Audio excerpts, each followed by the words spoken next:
Welcome to the Salmon Runs YouTube. Enjoy the video. In this video, I will explain how to add XLM to Trezor. First, ensure your Trezor device is connected and its firmware is fully updated. This guarantees compatibility and security for your transactions.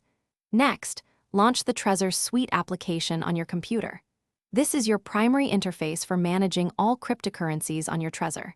Having the latest software ensures a smooth and secure process for adding your Stellar Lumens. Once in Trezor Suite, locate the Accounts section on the left sidebar.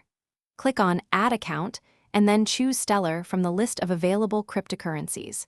Your Trezor device will prompt you to confirm the creation of this new Stellar account.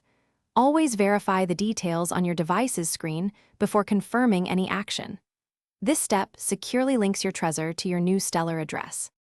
With your Stellar account created, select it from your list of accounts.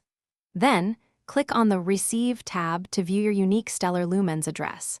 It's crucial to copy this address accurately. You will use this address to send XLM from any exchange or another cryptocurrency wallet directly to your Trezor. Always double-check the address before initiating any transfer to ensure your funds arrive safely. Remember, always verify the receiving address directly on your Trezor device's screen before confirming any transaction. This prevents potential phishing attacks. Also, be aware that a minimum balance of 1 XLM is required to activate a new Stellar account on the network.